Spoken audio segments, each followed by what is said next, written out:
Announcements none. Papers have been laid. Question. Honourable Leader, objection. Mr. Speaker, sir, my question is addressed to the Honourable Prime Minister. Whether in regard to the numerous allegations of torture perpetrated by police officers, having recently surfaced, he will state if consideration will be given for the setting up of a commission of inquiry with full-fledged and wide terms to inquire thereunto, with particular reference to A, the extent of torture and degrading treatment perpetrated by police officers in Mauritius, B, identifying as far as possible the perpetrators of such acts and potential miscarriage of justice resulting therefrom, and C, making recommendations for a review of police procedures and for legislative changes in relation thereto. Mr. Speaker, sir, as the House is aware, our Constitution, which is the safeguard of our fundamental human rights, has made provisions against cases of torture and/or inhuman treatment. In fact, Section 7 of our Constitution states, and I quote, "No person shall be subjected to torture or to inhuman or degrading punishment or other such treatment," unquote.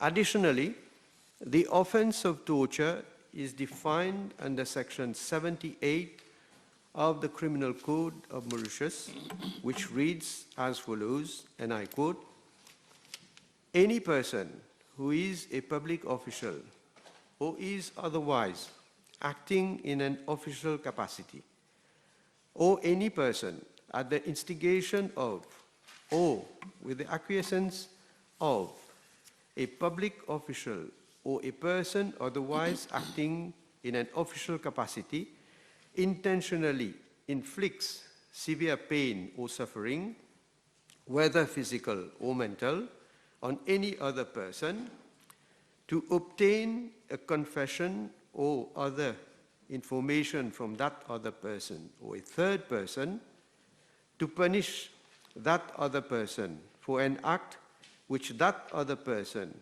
or a third person has committed or is suspected of having committed, to intimidate or coerce that other or a third person, or for any reason based on discrimination of any kind, shall commit the offense of torture and shall, on conviction, be liable to a fine not exceeding 150,000 rupees and to imprisonment for a term not exceeding 10 years, unquote. Mr. Speaker, sir, Mauritius has ratified the Convention Against Torture and Other Cruel, Inhuman or Degrading Treatment or Punishment on 9th of December 1992.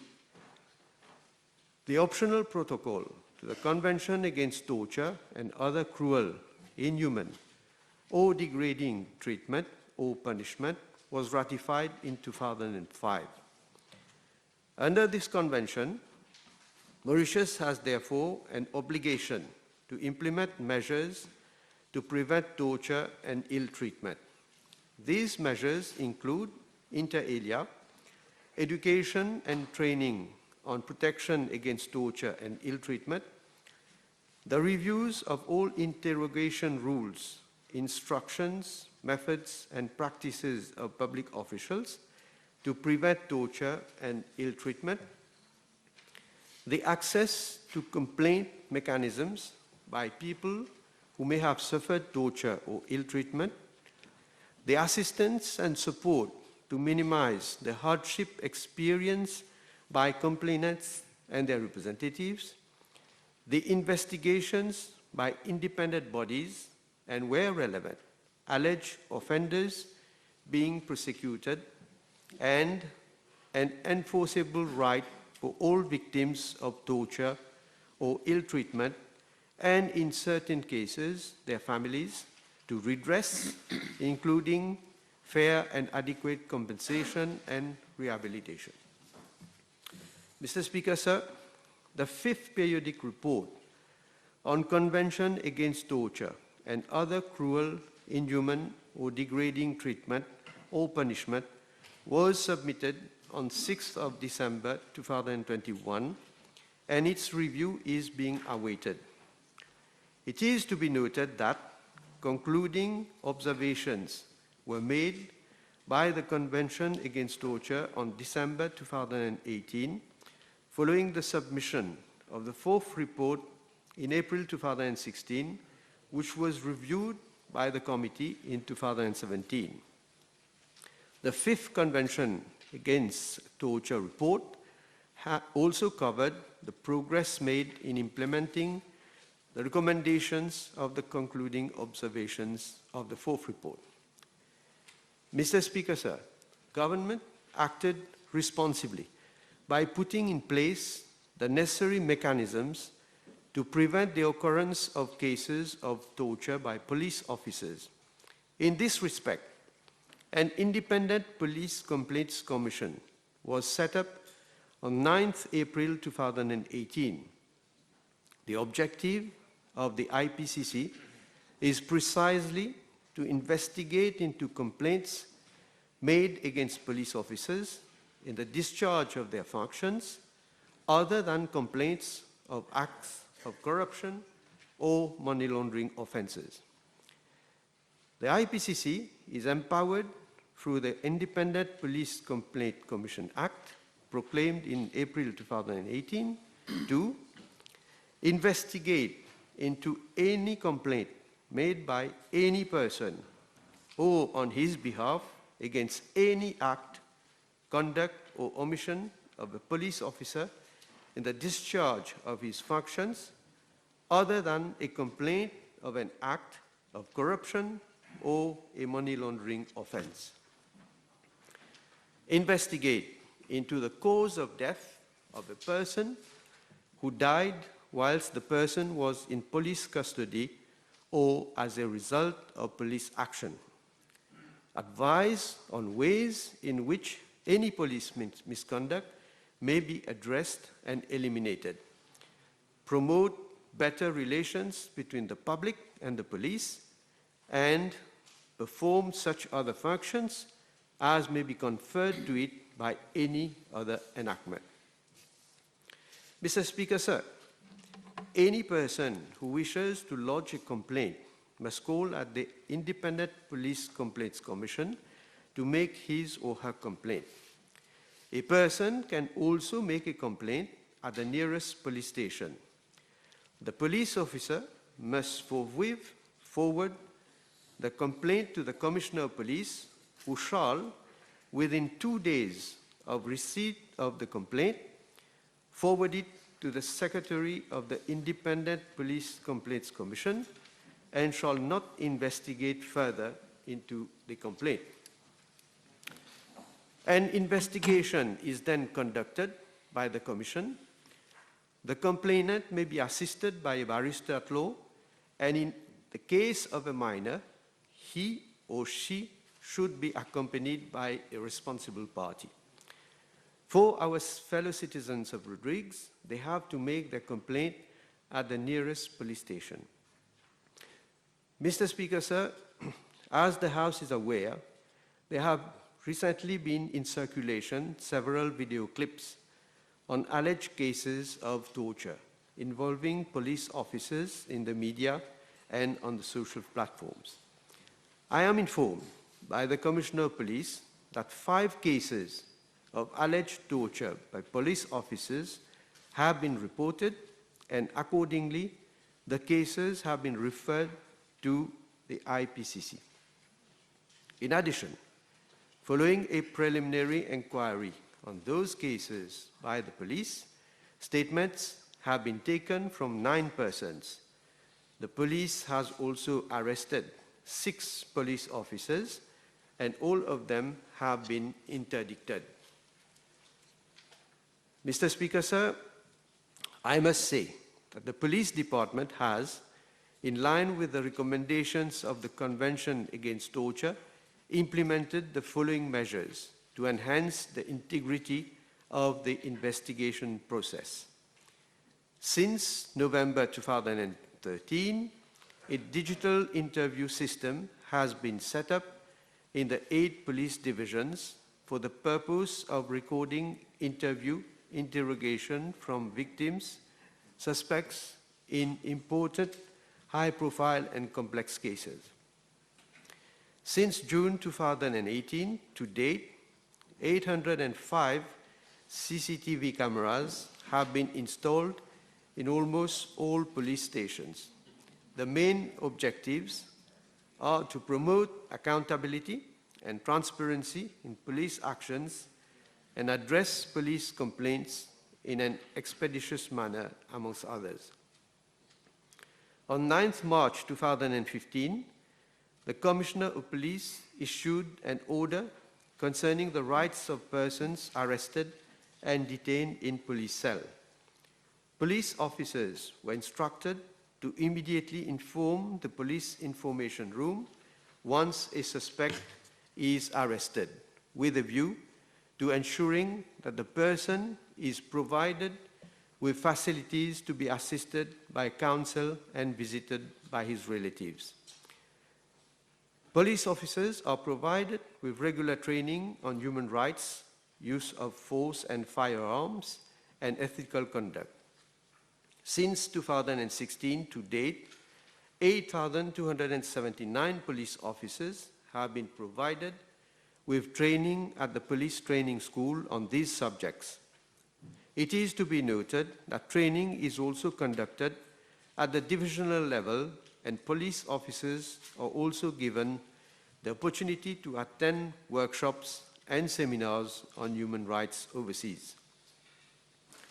Following the circulation of the video clips on the social media, where cases of torture are being allegedly perpetrated on suspects arrested by the police on 1st of June 2022, the Commissioner of Police has set up a special team to investigate into issues not falling within the jurisdiction of the IPCC.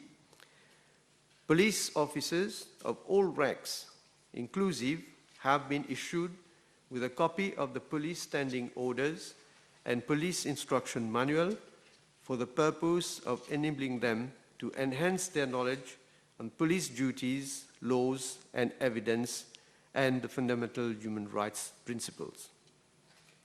The police force works in close collaboration with the National Human Rights Commission for improving the condition of detention with a view to complying with the optional protocol to the Convention Against Torture and the United Nations Standard Minimum Rules for the Treatment of Prisoners. Disciplinary actions are contemplated against police officers found in breach of the Code of Disciplines in the police standing orders, and in serious cases, the Commissioner of Police may exercise the powers bestowed upon him by Regulation 37 of the DFSC regulations for the dismissal of the officer concerned on ground of public interest. Police psychologists have been enlisted in the Mauritius Police Force for providing psychological support to police officers and for stress management. Mr. Speaker, sir, in regard to the proposal of the Leader of the Opposition for the setting up of a Commission of Inquiry, I am advised that such an inquiry would not give the desired results. In fact, Section 12(2) of the Commission of Inquiry Act provides that no evidence given before a commission shall give rise to any civil or criminal proceedings or be admissible against any person in any civil or criminal proceedings. Furthermore, Section 12(3) of the Act provides that any evidence produced before the Commission shall not be admissible against him in any prosecution, action, or suit. Therefore, in the event the Commission of Inquiry incriminates any person, the evidence provided before the Commission cannot be used for the purpose of prosecution. In fact, the police would have to start investigation afresh, call witnesses, gather evidence, and submit the file to the DPP for advice. As I explained earlier, in order to remedy the situation, this government has set up the Independent Police Complaints Commission in 2018 with extensive powers to conduct investigation on the basis of a complaint against a police officer, gather evidence, hold hearings, and summon witnesses to attend such hearings. It is noteworthy that Section 15 of the Independent Police Complaints Commission Act provides that any evidence obtained in the course of the investigation could give rise to or be used in civil or criminal proceedings.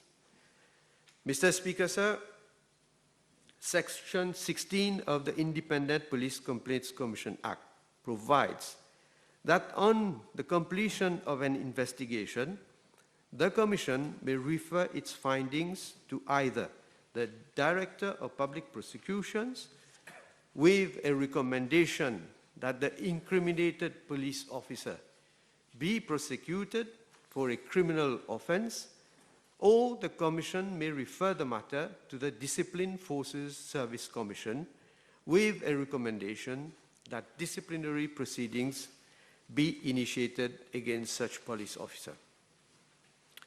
Furthermore, in the event that the investigation carried out by the Commission reveals that an offense has been committed by a police officer, it may make a recommendation to the Attorney General that compensation be granted to the complainant or his representative, which shall be determined by the latter.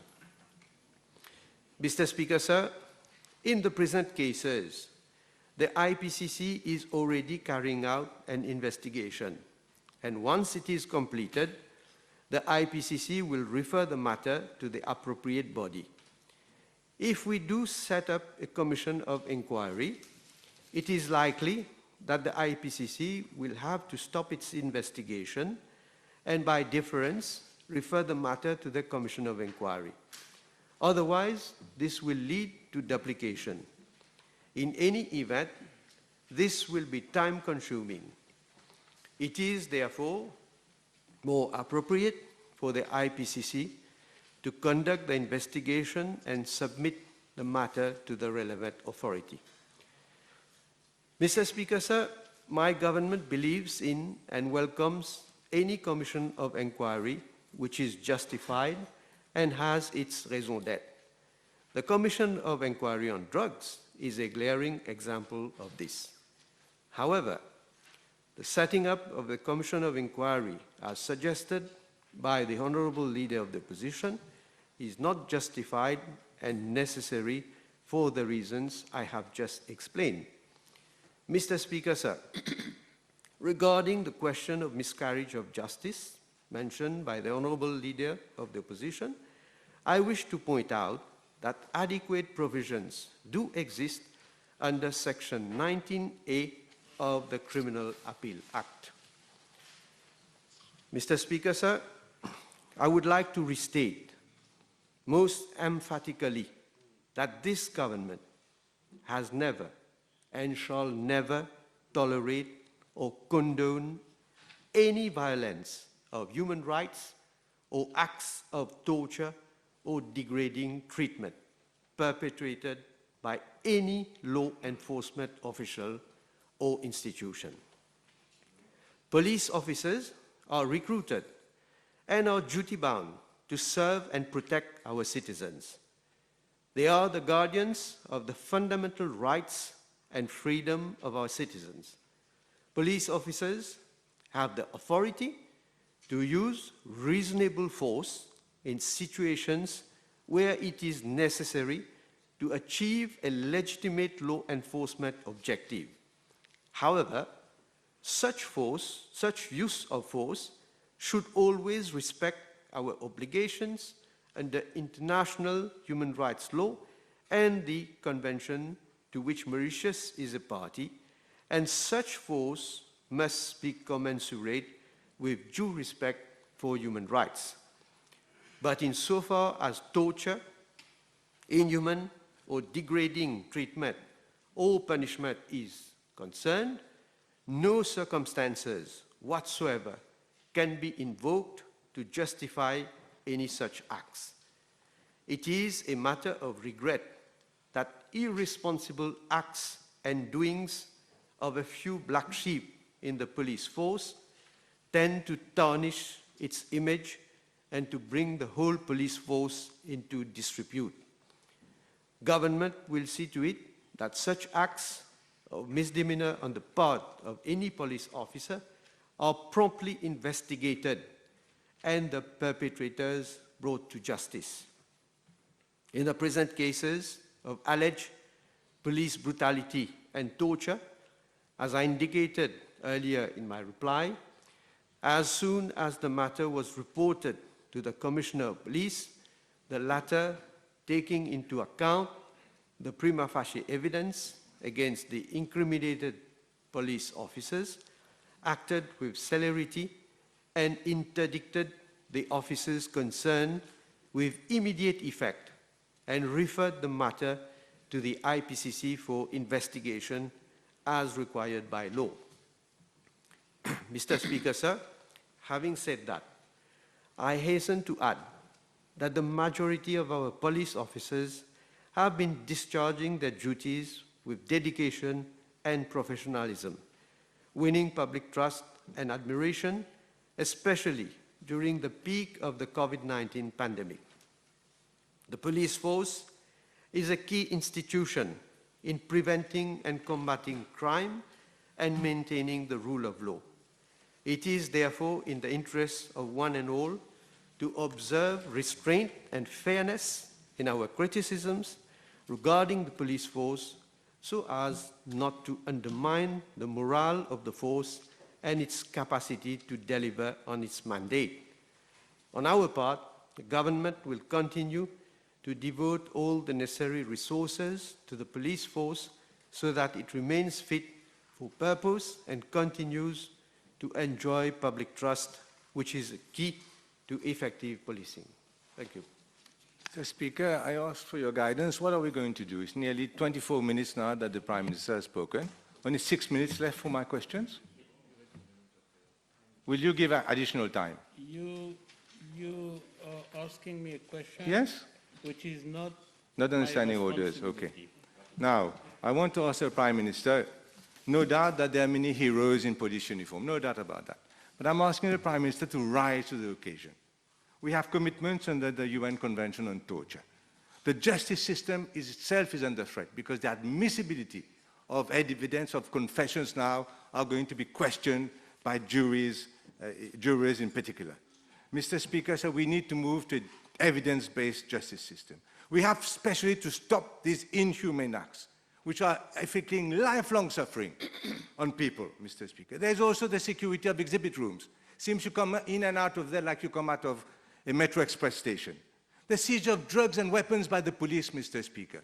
They seem to be seize some, sell some, use some. This is not acceptable, Mr. Speaker. So, and of course, a very negative image of Mauritius.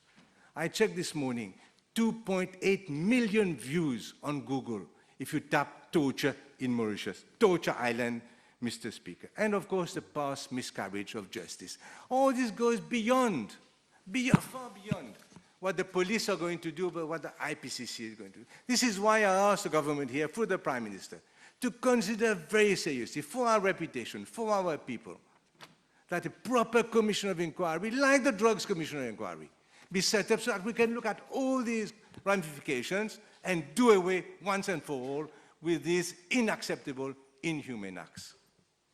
Mr. Speaker, sir, I have just answered. One should not generalize and say as if that everything in the police is rotten. The Honorable Leader of the Opposition, among so many, in fact, he has not been putting questions, but making statements. One of them I heard him saying, which is very serious, saying that police officers are seizing drugs and arms and they are selling, some of them, they are selling those drugs and arms. Yes, but do you have evidence? Just come and saying like that. Show me. Cross-talking. You just can't come and saying such things. There are, I have said, and I will repeat again, there are in our force honest, law-abiding, and officers who go according to the rules and to circulars that have been issued, regulations that are in place for them to follow. We have seen, in the case of drugs, we have seen so many seizures, Mr. Speaker, sir. But, of course, as I say, there are some black sheep. There are, in some cases, where officers have been going against the law. But the main and the most fundamental thing is that neither the Commissioner of Police nor this government will condone or will tolerate or will cover up any one of the officer who goes against the law. Inquiry, we are in an état de droit. Of course, each one has his own right, but proper inquiries have to be conducted, and ultimately, on the advice, of course, of the DPP, anyone will have to go and answer for his acts and doings. Prime Minister should know that we'll come back as many times as necessary, and wasting time will not help him or anyone. I'm going to ask the Prime Minister here. So better not waste time, otherwise I'll come back every time on this. I'm not going to forget this issue. The maximum fine for, not the maximum, fine for torture in Mauritius is 150,000 rupees. And then you have imprisonment. In the UK, the only penalty is lifelong imprisonment. This is his responsibility. When are you going to change the law and get rid of these ridiculous fines from 25,000 rupees under the criminal code to 150,000 rupees for these types of horrendous, inhumane acts? Well, Mr. Speaker, sir, first of all, the Honourable Leader of the Opposition asked a very important question, and I'm answering. I'm not wasting the time of the House, and I'm sure, always interrupt. You want to answer in my place? You put a question, you want to answer yourself? No, this is not Honorable Leader of the Opposition. Please, help me. Well, he has to help himself, first of all. Why, it is anyway, it is for the public to judge all the information that I'm providing to this House. Now, the law, of course, the law has to be reviewed each time as and when we feel that there is a need for review. I'm not saying that the law is there and will stay like that. Of course, if there is a need for review, we will do so. The Prime Minister himself said he was not aware a few days ago in some socio-cultural organization. He said he was not aware of this thing. I myself asked a PNQ in April 2018. He was Prime Minister. Minister Manto, Minister Manto responded, Mr. Speaker. How can he say, therefore, he's not aware when his own office has, since May 2020, acknowledged a letter from Youth Against Torture?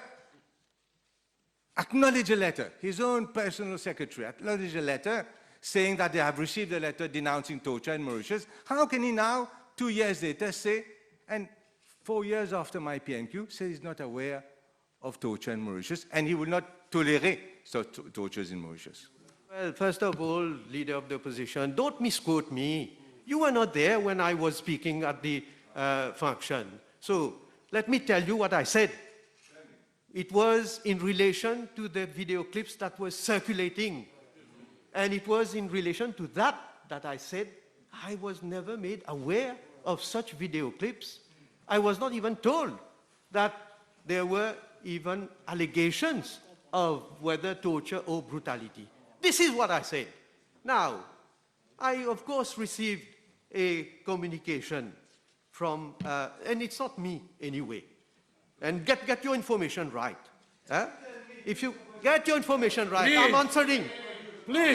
Can you stop interrupting me? Honorable Leader of the Opposition.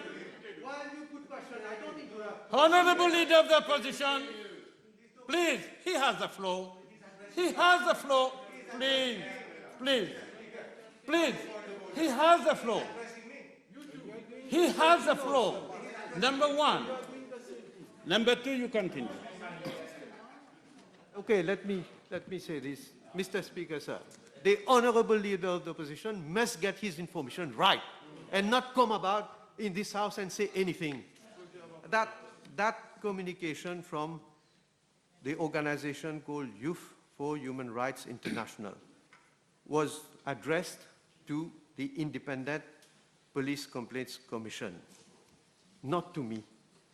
It was copied to my ministry. And of course, I took cognizance of that correspondence dated the 3rd of May 2020. Immediately, I instructed the Secretary for Home Affairs to get in touch and to see to it that the Independent Police Complaints Commission had received, in fact, this communication. That is one.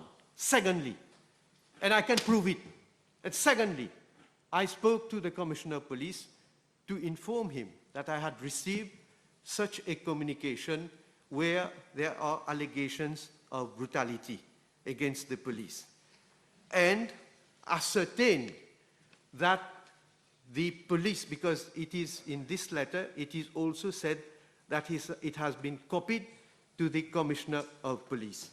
And the Commissioner of Police informed me that an inquiry is being conducted in this case.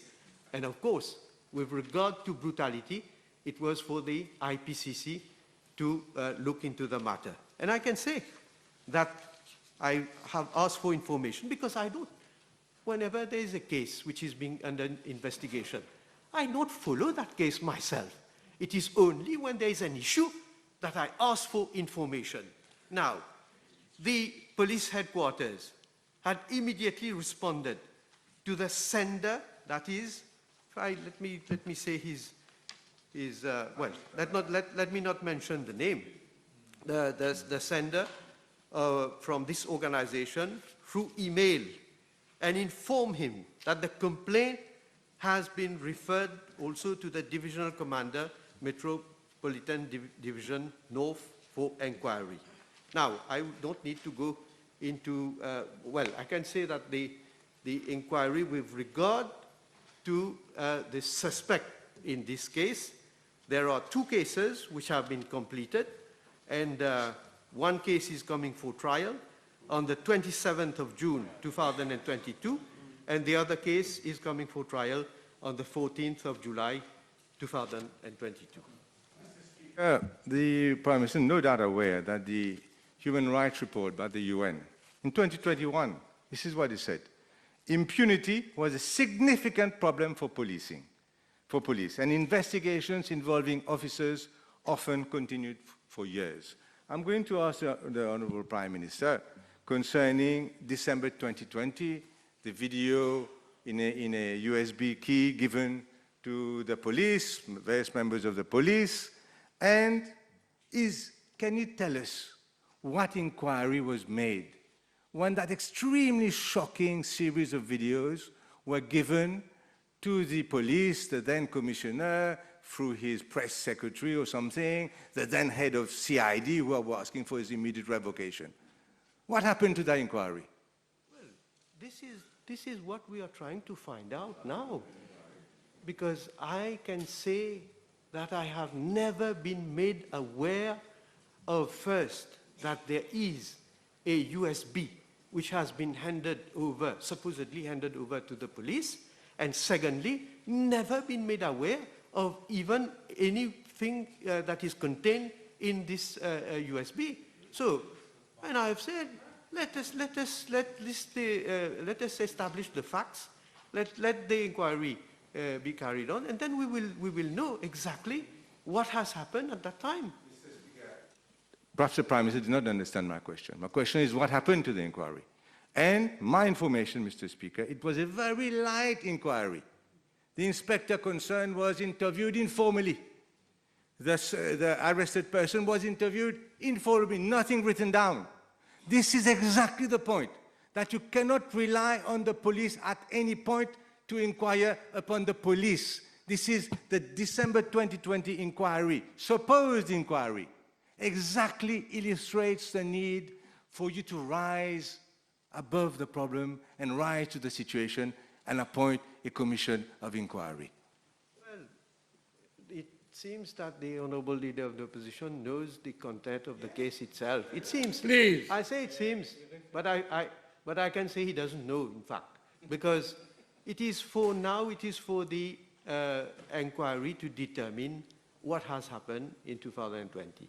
But then we should ask also another question.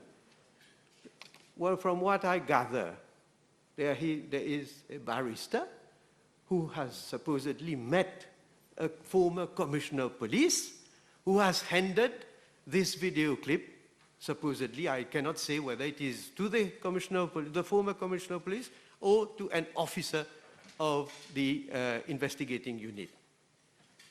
But as a barrister, I myself being a barrister, first of all, when there is a case of torture or brutality, where do you go? You go to the police station, in whom the same barrister is saying that we don't trust, we don't have confidence? Or do you go to, if he knows his law, well, I hope, the Independent Police Complaints Commission, which is there to inquire on police brutality? Why didn't this council didn't advise, first of all, himself? He didn't go to make a complaint. Secondly, where was the complainant then? Why is it that at that time the complainant was not made to make that complaint? Huh? And thirdly, Mr. Speaker, sir, okay, you make a complaint to the police. After 1 month, you don't hear anything. After 3 months, you don't hear anything. After 6 months, you don't hear anything. After 2 years, you don't hear anything. Huh? You sit down. What do? It is only, this is what I can see, it is only Mr. Bruno Lorette who leaks this information and who gives now this video, this clip, for people to know. These questions must be asked, and I hope the Honorable Leader of the Opposition, he has a good counsel next to him. He should be better advised also to look at the other aspects of this case also. Then we'll know. We'll know that whether there was, well, I don't want to draw conclusion from this kind of behavior, but we'll see. Here that the Prime Minister is much closer to this particular barrister and meets him often. So you can ask him directly. Don't come and joke with us, Mr. Speaker. We are too old for this. Yes, you. Now, I'm going to ask you about tasers. I'm going to ask you about the presence of these tasers. Illegal weapons by whatever means called, used by the police. Clear-cut case of torture. Electric shock, clear-cut case of torture. What were these tasers? I'm sure you're not going to wait for the inquiry in 10 years' time. What were these tasers doing in the police station? In and out, disappearing, not disappearing. Can you tell us the story, please, about the tasers? The Leader of the Opposition should tell us, when did I meet Mr. Ramavalaiden? When I'm so close to Mr. Ramavalaiden? Of all people? Of all people? Enfin. So, anyway, come and saying anything in this house, Mr. Speaker, sir. Now, this case, there has recently, in fact, been a case where what you call these tasers, a number of them have been found and have been seized by the police. Now, it is, of course, for the inquiry to determine who is responsible, who has been involved in such cases, and I'm sure the matter then will be referred for, if ever there is a case to prosecute anyone, they will have to answer. Time over. Motion.